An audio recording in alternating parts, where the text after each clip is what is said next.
Hello sweeties, காலையிலே பாப்பாவை ஸ்கூலுக்கு அனுப்பிச்சிட்டு கையோட எல்லா வேலையும் முடிச்சிட்டேன். அப்புறமா கொஞ்ச நேரம் ரெஸ்ட் எடுத்துகிட்டு அதுக்கப்புறம் சமையல் செய்ய ஆரம்பித்தேன். இன்றைக்கி வந்து பார்த்திங்கன்னா கீரை கடையல், பீட்ரூட் பொரியல், கருணக்கிழங்கு வறுவல் இதுதான் செஞ்சேன் இன்றைக்கி.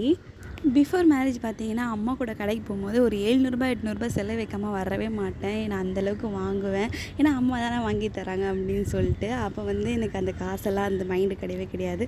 அப்போ ஆஃப்டர் மேரேஜ் வந்து பார்த்திங்கன்னா அப்படியே ஆப்போசிட்டாக மாறிட்டேன். இப்போ ₹1 என்னோடய காசு எடுத்து செலவு பண்ணாலே ஐயோ செலவு பண்ணிட்டோமே அப்படின்னு ஒரு மைண்ட் தாட் தான் மைண்டில் ஓடிட்டே இருக்கும்.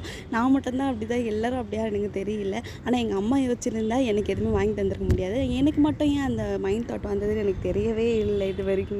சேவிங்ஸ் பண்ணுறது தப்பு இல்லை, ஆனால் நமக்கு பிடிச்சதை வாங்கிக்க முடியாத அளவுக்கு அப்படின்னா சேவிங்ஸ் பண்ணி என்ன பிரயோஜனம், நோ யூஸ். இன்றைக்கி இருக்கிறவங்க நாளைக்கு இல்லை, அதனால் இருக்கிற வரைக்கும் என்ஜாய் பண்ணிட்டு போகணும் அப்படின்னு சொல்லிட்டு நான் எப்போ கஞ்சத்தனமெல்லாம் யோசிக்கும் போது அப்போ வந்து என் மைண்டில் வந்து இதுதான் ஓடும். உங்கள் ஒப்பீனியன் என்னென்னு கமெண்ட் செக்ஷனில் கமெண்ட் பண்ணுங்கள். Stay tuned.